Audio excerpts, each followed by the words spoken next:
El objetivo de este pequeño taller es revisar el uso de la plataforma Canvas, pero más allá de una capacitación de uso es ver cómo funcionan técnicamente algunos elementos para vincularlos directamente con algunas decisiones que nosotros debemos tomar para trabajar con la plataforma. Decisiones que lo más probable es que no las podamos implementar en este segundo semestre porque ya hemos informado a los padres de familia, a los profesores y a los estudiantes de algunos lineamientos del colegio, pero que sí vamos a tener que implementar de cara al 2022 en adelante, aunque retornemos hasta cuando retornemos a la presencialidad. ¿Por qué? Porque los lineamientos, sobre todo de evaluación, y la propuesta del nuevo diseño curricular que nos ofrece el Minedu para octubre, va a tener orientaciones específicas que sí van a impactar en algunos elementos que son usuales en nuestros colegios. Y la idea es comenzar a prever estas características y esta normatividad para que estas normas sean en beneficio de nuestros estudiantes y nuestro estilo carismático marista se mantenga al 100%, ¿no? Al 150%. Entonces, hoy día vamos a enfocarnos en tres cosas. Primero, en los objetivos de aprendizaje, es número uno. Segundo, en la organización del aprendizaje. Y tercero, cómo vamos a hacer que las dos cosas anteriores funcionen, ¿no? Eso es lo que vamos a trabajar y desarrollar el día de hoy. Ahora, esa es la estructura de la mañana, o sea, a las 10:50 hacemos un receso de 20 minutos y luego a las 12:40 otro receso de 20 minutos para estar concluyendo el trabajo a la hora prevista. Ahora, entonces, empecemos con el primer punto, que es un poquito más de enfoque teórico, de reflexión, de, de de comenzar a tomar algunas líneas de decisión. ¿A quiénes estamos llamados a educar? Entonces, nosotros tenemos unos estudiantes que les solemos decir de la generación Z, ¿cierto? Si nosotros tuviéramos que comenzar a pensar o caracterizar quiénes son estos estudiantes, qué edades tienen, en qué año más o menos han nacido, los que en este momento están en inicial o primeros grados de primaria, o nuestros estudiantes que están en primero, segundo, tercero de secundaria. ¿Cuál sería la palabra o una frase con dos o tres palabritas con las cuales tú les caracterizarías? ¿No? Piénsalo un minutito y ponlo en el chat. Piensa en los estudiantes que nos toca atender en estos años, en estos 3, 4, 5 años que tenemos por delante, y cuál sería la palabra o la frase que los caracterizaría. Nativos digitales, tecnológicos, nativos digitales, nativos tecnológicos, creativos, tecnológicos, nativos digitales. Bien, ¿por qué datos creativos, tecnológicos, críticos, cuestionadores, alegres, respuesta rápida, con necesidades emocionales, indagadores, innovadores, nuevos nativos digitales y cuestionadores, cambiantes, 100% tecnológicos, nuevos digitales? Miren, ¿por qué les hago esta pregunta? Les hago esta pregunta que puede parecer rutinaria, puede parecer trivial, porque más de una vez la hemos tenido, porque va a ser importante que tomemos conciencia con más fuerza, porque la pandemia nos ha empujado a eso, de cuáles son las características básicas de estos estudiantes cuya personalidad también ha sido afectada por la pandemia. Ojo con eso, porque nosotros vamos a tener que asumir ese perfil en nosotros. Y ojo, no respondan, pero si tú te tuvieras que describir a ti, que nosotros somos la generación del siglo pasado, te tuvieras que describir a ti con una palabra o con una frase, ¿cuál sería? No, no la pongas, pero la idea es darnos cuenta que nuestro talante, nuestro estilo, nuestra idiosincrasia, nuestras prioridades son totalmente diferentes a estos chicos a los que las categorías de Internet les llaman generación Z. Entonces, ¿cómo se caracteriza a esta generación Z? Lo que ustedes han dicho, exactamente lo que ustedes han dicho.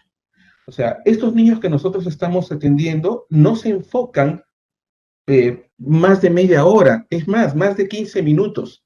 Ya las megatendencias están hablando de microaprendizajes. Estos chicos que nosotros atendemos son autodidactas. O sea, ya seguro ustedes los constatan inclusive con sus propios hijos o familiares, que el profesor puede explicar una clase de matemática y luego el chico está en YouTube buscando cuál es el video para que se le expliquen de nuevo. Entonces, ya son autodidactas, son indagadores. Este ser autodidácticas y estar indagando permanentemente los convierten en más críticos, porque muchas veces manejan más información que nosotros. El tema de multipantalla y multitarea. Tú recuerda y cuántas pantallas tienes abiertas en tu escritorio cuando estás trabajando, cuántas pantallas tienes abiertas, ¿no? Minimizadas. De repente dos o tres. Tú anda a uno de tus estudiantes y el estudiante tiene abiertas 10, 15, 20. Y multitarea, porque algunos, no voy a calificar si es para bien o para mal, están escuchando al profesor y al mismo tiempo están jugando por video. Entonces, sí tenemos aquí una generación de estudiantes que tienen estos elementos como característica de su personalidad. Y aquí hay una frase que se las comparto y que ahí la pueden leer.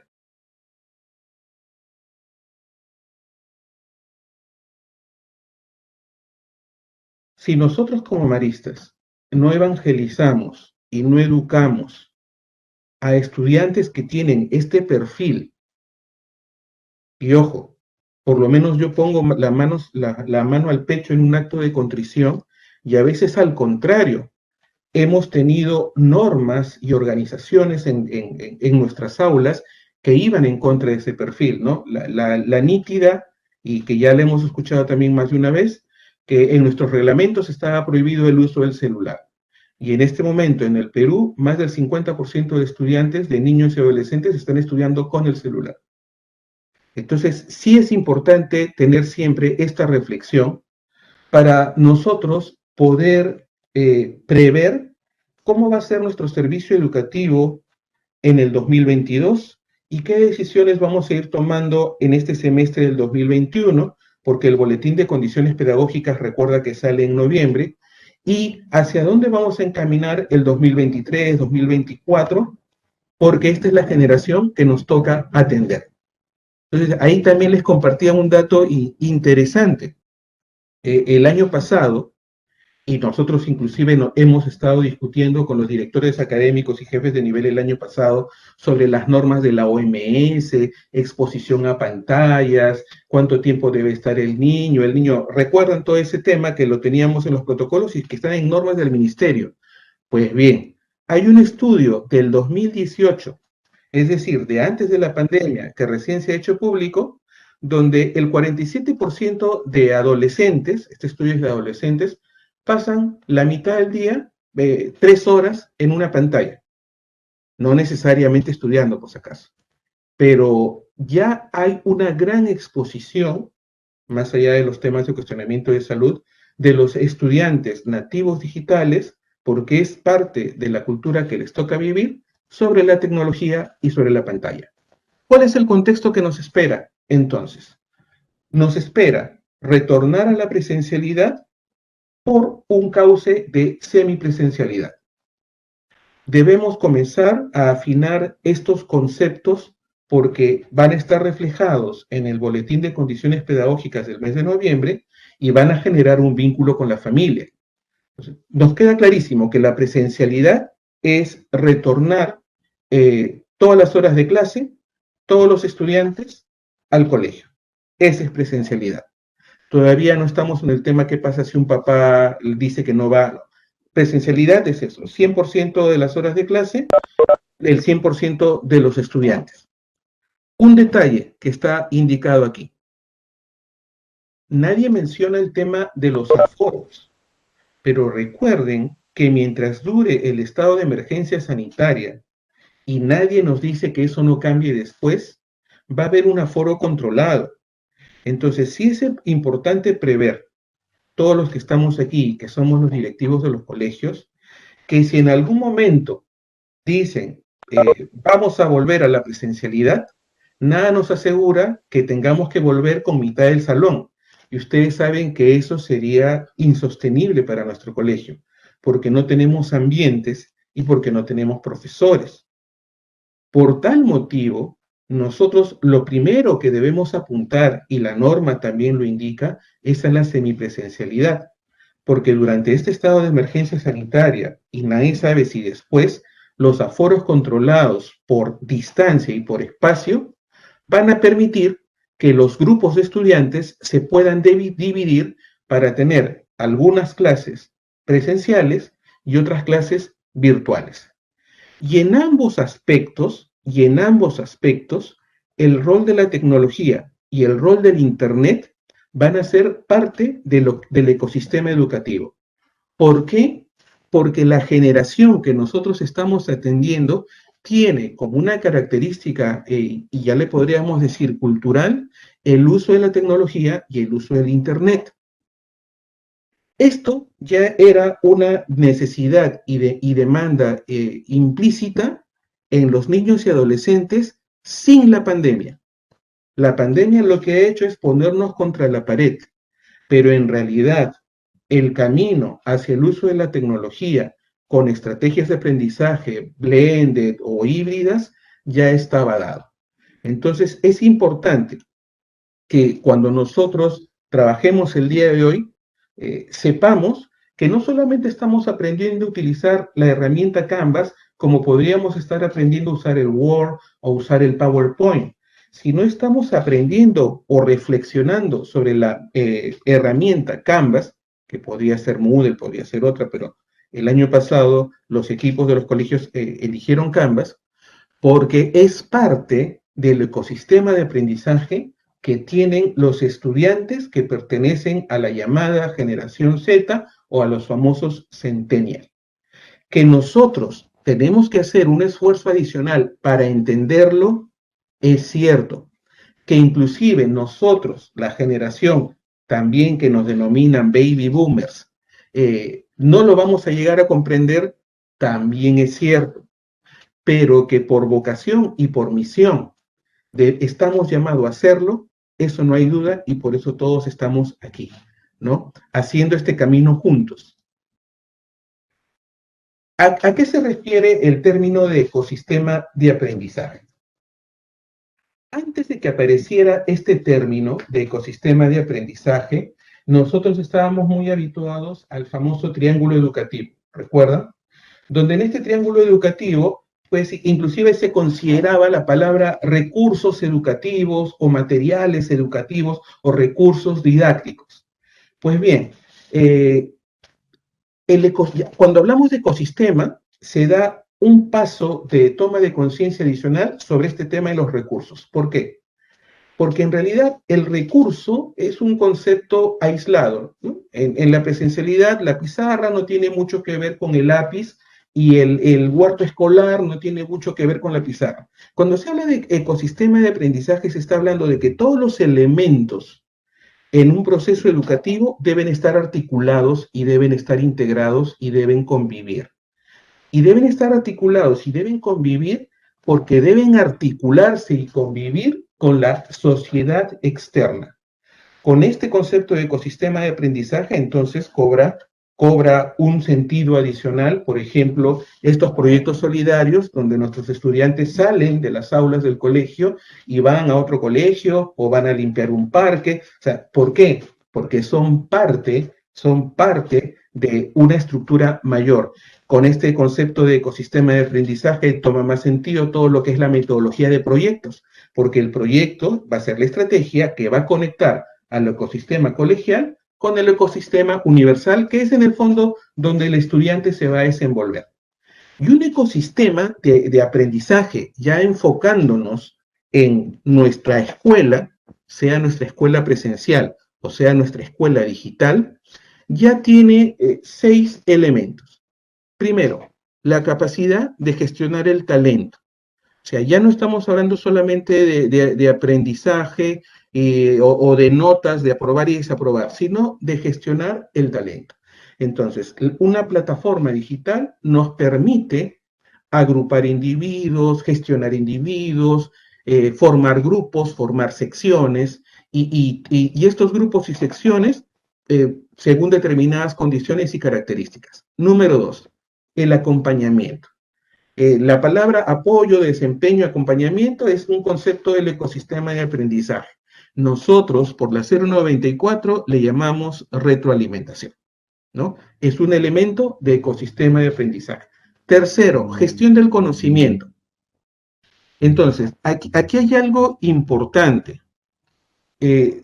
Nosotros hemos estado utilizando estrategias de aprendizaje donde al estudiante le hacíamos llegar la información interpretada por un tercero. Hablemos de los libros de texto. Los libros de texto son información interpretada por un tercero. Hablemos de este PPT que yo te estoy mostrando, o sea, yo estoy haciendo eso, estoy dándote mi interpretación de de la información que está en el mundo. Un ecosistema de aprendizaje debe colocar al estudiante frente a la información original, de una manera ágil, de una manera flexible, de una manera pertinente. Entonces, una plataforma digital, un aula virtual, como lo es Canvas, nos permite hacer eso. Entonces, aquí hay un detalle ya importante que lo vamos a retomar después. Una plataforma virtual, que no es otra cosa que una herramienta como un martillo, no va a tener valor si es que lo que yo sigo colgando en la plataforma son los mismos PPTs que yo utilizaba en mi clase en el 2019. ¿Por qué? Porque yo sigo colocando al estudiante frente a mi resumen. El ecosistema de aprendizaje debe motivarnos a todos, absolutamente a todos, a colocar al estudiante frente a la información original. Por eso que al final del día, por ejemplo, yo para cumplir, para tratar de ser coherente con lo que les estoy diciendo, yo les voy a pasar la información original de donde he sacado esto. Porque todos tenemos el derecho de esa gestión del conocimiento. El acceso a expertos. A través de la plataforma, en la presencialidad es un poco más complicado, ¿cierto? Porque nosotros no podríamos tener invitar a nuestra residencia de Surco a un hermano que está trabajando en Brasil para que nos dé una charlita de media hora de espiritualidad, ¿cierto? En la plataforma de aprendizaje, sea a través de una videoconferencia, sea a través de un podcast, nosotros podemos tener acceso a todo tipo de expertos. Entonces, el ecosistema está para eso. Colaboración, trabajos colaborativos, tener herramientas para poder hacer trabajos de manera digital. Y el aprendizaje estructurado. Y esta palabra es importante, un aprendizaje estructurado. Nosotros podemos utilizar una plataforma digital, porque hay muchas, como si fuera un Google Drive. Es decir, un sitio donde yo publico cosas y donde yo cuelgo cosas. Nosotros podríamos simplemente tener un Google Drive y armar mis carpetas, mi carpeta de matemática, y ahí pongo PPTs de la clase tal, exámenes tal, y es un repositorio.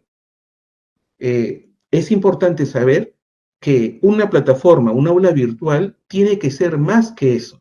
Porque si solamente utilizamos para guardar contenido organizado y que el estudiante pueda entrar a ese contenido y disponer de él, en realidad bastaría con tener un Google Drive.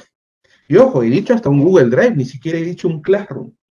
Porque si no somos conscientes de que el aprendizaje, es decir, el contenido, no va a tener una estructura didáctica, pues no vamos a aprovechar los elementos de este ecosistema.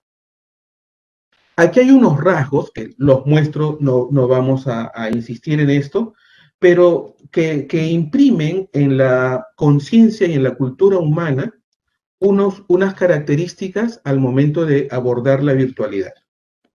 Si de repente, en este momento, nosotros saber que el ejercicio que tenemos que hacer y que tienen que hacer nuestros profesores es muchísimo mayor que la que tienen que hacer nuestros estudiantes, para los cuales es natural, o sea, el esfuerzo es mínimo. Y también es bueno saber que ese esfuerzo no está dado o no viene por esta plataforma o no viene por el tema de la pandemia, sino que viene de siempre porque es parte de nuestra naturaleza humana. O sea, a mí me ha tocado ver todavía, no hace mucho, hace poco, que en varios colegios, en algunos colegios, profesores preferían hacer mapas en la pizarra o esquemas en la pizarra, teniendo en el aula un ecran y un cañón para proyectar. Profesores preferían llevar un mapa mundi y ponerlo en la pizarra, y seguro para que el chico pueda tener claridad de las ubicaciones, teniendo un cañón y teniendo internet en el salón, pudiendo utilizar Google Maps. Entonces, educar a la generación del siglo XXI va a requerir necesariamente incorporar lo digital. Va a requerir. ¿Por qué va a requerir? Porque los niños lo demandan, porque es su naturaleza, porque inclusive le tenemos que dar cultura digital, le debemos de dar ética digital, lo necesitan. Pero incorporar el aprendizaje a lo digital no basta con digitalizar el aprendizaje. ¿Está bien? El trabalengua espero que me haya salido. Es decir, no basta con que yo mis fichas 2019 las digitalizo, las convierto en PPT y las comienzo a publicar. Eso no es digitalizar el aprendizaje. Eso es digitalizar algunos contenidos, pero yo sigo con la estrategia anterior. Ya la sociedad nos iba reclamando incorporar lo digital a las escuelas. En muchos de nuestros colegios esto pasaba en la clase de cómputo, cuando ya en los DCNs, en el del 8 y en el 16, ya se hablaba de una transversalidad. Y miren cómo es la vida, ¿no? Se hablaba de una transversalidad de la tecnología, entonces en los colegios buscábamos y cómo hacer, cómo incorporamos ya que la profesora de cómputo ayude a la Miss o que la Miss una hora los lleve al salón. Llegó la pandemia y ya lo digital y la tecnología está transversal en todos los cursos, ¿no? Entonces hay que aprovechar esa oportunidad para seguir avanzando. En la plataforma Canvas, aquí les he plasmado el 50% de los componentes que nos pueden servir para digitalizar el aprendizaje. Miren, el 50%, el 50% de los componentes. ¿Y por qué nos pueden servir para digitalizar el aprendizaje? Porque para publicar nos bastaría con módulos, nos bastaría con archivos y nos bastaría con URLs. Con eso nosotros estamos haciendo, digitalizando contenido. Nosotros digitalizaremos el aprendizaje cuando involucremos todo en elementos o componentes como tarea, como colaboraciones, que en la virtualidad puedas ver un trabajo en grupo en documentos. Cuando se puedan evaluar, todo lo amarillo tiene que ver con evaluación en función de competencias. Sí, así es. La plataforma Canvas permite trabajar absolutamente todo orientado a competencias. Es su naturaleza. La plataforma Canvas tiene orientación constructivista al 100%. Entonces, permite trabajar por competencias. Todo el tema de organización, los calendarios, los grupos, las secciones, o sea, todos estos elementos que vamos a revisar en estos días nos van a permitir trabajar en la educación utilizando la digitalidad. Un pequeño mapita de nuestro ecosistema de aprendizaje en un colegio con la plataforma Canvas, ¿cierto? La plataforma Canvas ya está conviviendo y tenemos que seguir mejorando la convivencia con todos los tipos de recursos que existen en Internet y están allí en el mundo, ¿no?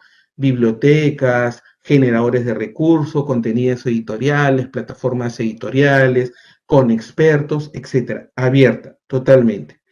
Convive con nuestra herramienta de videoconferencia, que ya en la mayoría de colegios es el Zoom, convive con herramientas que ya existen y aquí también vamos a ver hasta qué punto deberíamos tenerla o cómo deberían convivir, coexistir.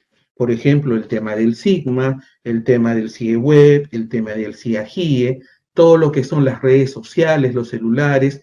Esta es la arquitectura del ecosistema de aprendizaje que nosotros debemos seguir implementando en Canvas. Y esta infraestructura se lleva a cabo en lo virtual, en lo semipresencial y cuando volvamos a la presencialidad. Porque en las tres modalidades el mismo esquema va a servir para que esta generación centennial, para esta generación nativa digital, pueda aprovechar más los recursos que tiene disponible para aprender, ¿no? Para aprender, para ser mejor persona, para ser mejor cristiano, para ser un buen ciudadano.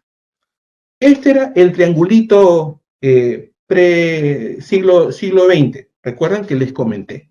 Y lo utilizo solamente para para hacer un ensayo de marco de diseño instruccional digital, porque no existe, es primera vez, es segundo año en este planeta que hay educación básica regular de manera virtual, ¿no? Entonces, para hacer un ensayo de un marco de un diseño instruccional. Entonces, lo que nos importa del triangulito es esta interacción pedagógica entre docente y estudiante que sirve para que el estudiante pueda aprender, pueda adquirir las competencias necesarias, pueda desarrollar los aprendizajes integrales. Esta es la clave, ¿no? La interacción pedagógica. Entonces, para hacer un boceto de marco de diseño instruccional, esta interacción puede ser de dos maneras. Directa, es decir, el profesor cara a cara con el estudiante realiza su interacción pedagógica, su intervención pedagógica, entonces en la presencialidad es clarísimo, ¿no? Esa la sabemos. Y los últimos meses hemos aprendido a hacerlo a través de la videoconferencia.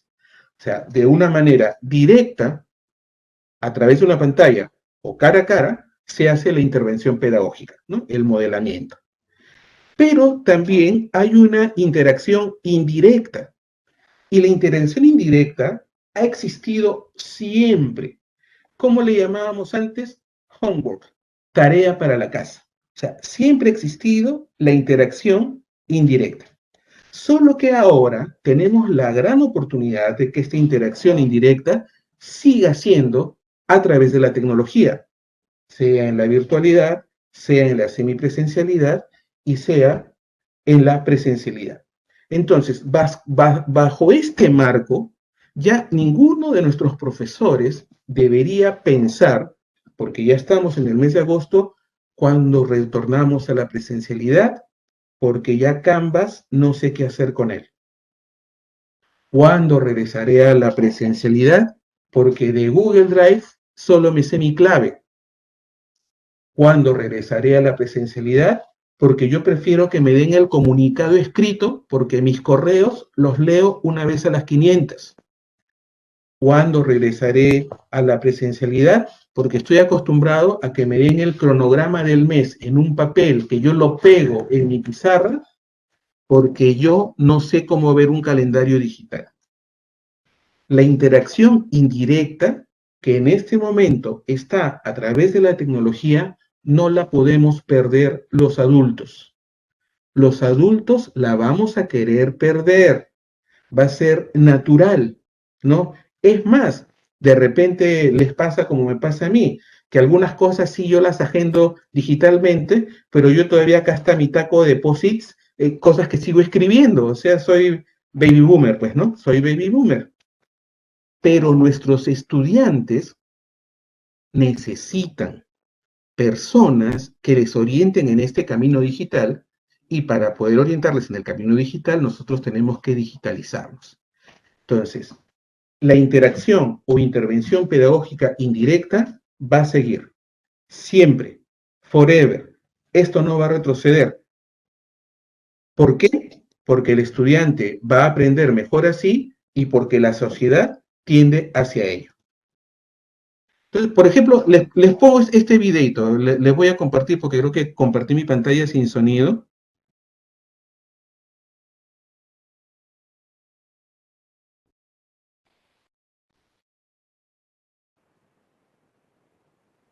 ¡La pizarra! ¿Cómo has estado, pizarrita, si estás solita? Te había extrañado. Ya regresamos, ya estamos acá, estamos todos, otra vez. ¿Qué dices? ¿Editadoras? Que también le hagamos caso a Editadoras. Editadoras, ya estamos aquí. Estaba palteado Editadoras, mismo. Ahora que me pongo a pensar, no nos hemos tomado selfie con Editadoras. Venga para acá. Ahí está. A la una. Sonríe, loco. Usted también. Vamos atrás. ¡Eso! Nuestra pizarra querida. Y además, lo encontré para la ocasión. Albert también quería estar. Si le tiene cariño. Por tanta chamba.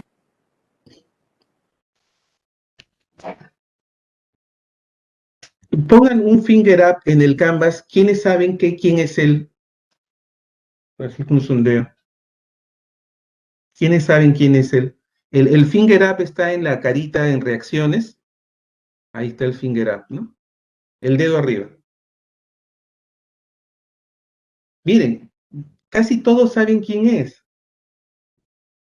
¿Cómo pueden casi todos saber quién es? Lo hubieran sabido antes de la pandemia y MATLAB existe antes de la pandemia. Es importante que nosotros tomemos conciencia que nuestros chicos sí sabían antes de la pandemia quién era él. ¿Por qué? Porque explicaba la matemática de un modo más sencillo. Claro, luego para traerlos a su academia, hay que respetar el negocio, ¿cierto? Hay que respetar el negocio. Pero ahora nosotros, baby boomers, ya sabemos quién es él.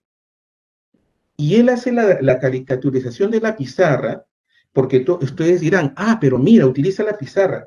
Para hacer ese video de 3 minutos, él se ha tardado 2 días de producción. Por más que he utilizado una pizarra y una cámara fotográfica que yo no veía desde mi fiesta de promoción, creo. ¿Qué les trato de compartir, motivar, animar, presionar? Que en Canvas, en una herramienta digital, podemos hacer esa producción que este señor, porque ya es mayor, solo se tiñe el cabello, ha tomado 2 días, la podemos hacer en 5 minutos. Pero ¿cómo hacerla en 5 minutos? Para poder hacerla en 5 minutos, va a tener que existir una capacitación y una ejercitación de repente de 3 horas. Esa es la correlación. Yo no puedo hacer bien una cosa y hacerla rápido si es que yo no estoy capacitado. Y yo, además de estar capacitado, voy a requerir el normal y cotidiano acompañamiento. En la nueva estructura de nuestra educación, para ir aterrizando en conceptos, ya de las modalidades, creo que lo tenemos claro, virtual, todas las horas de clase a través de la plataforma, semipresencial, para un porcentaje de horas de clase iré al colegio y otro seguirá siendo virtual. Por si acaso, lo semipresencial existe por el tema de aforo, porque las secciones van a tener que tener menos alumnos. Entonces, las clases que sean presenciales en la semipresencialidad van a exigir el doble de profesores, porque el doble de aulas no hay problema, porque como un día va un grupo y otro día va el otro, el aula no se necesita duplicar. pero sí se necesita duplicar el profesor. Y lo presencial, asumiendo que no tenemos control de aforo, ojo, asumiendo que no tenemos control de aforo, pues el 100% de horas de clase será presencialmente. En los tres casos, la plataforma Canvas es parte del ecosistema de aprendizaje. Una aclaración sobre el concepto híbrido. ¿Qué pasa con el tema del concepto híbrido? El modelo híbrido en realidad es un concepto del cual ya he podido, en el proceso de indagación para compartirles y ya desde antes, he encontrado aproximadamente unas 30 definiciones, que las iba a poner, pero iba a ser ya insensato ponerlas. ¿Qué me queda claro? Que le llaman híbrido a cualquier modelo educativo que combine cualquier cosa.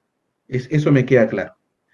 Entonces, por ejemplo, lo semipresencial, hay muchas definiciones que lo catalogan como que ese es el modelo híbrido, el semipresencial.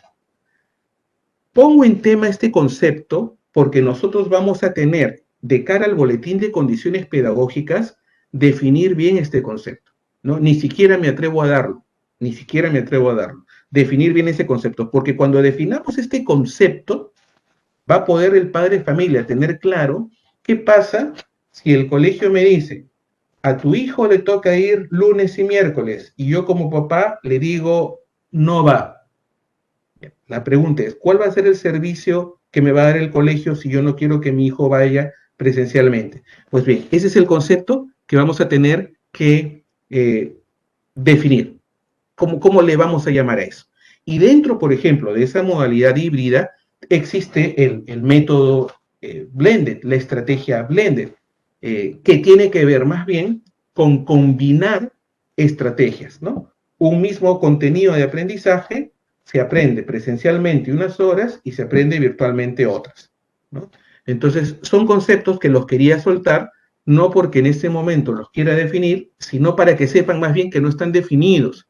Y cuando ustedes escuchen la palabra híbrido, tomen nota para cuando todos nos pongamos de acuerdo, porque nos debemos de poner de acuerdo para el 29 de noviembre de este año, que sacamos el boletín de condiciones pedagógicas.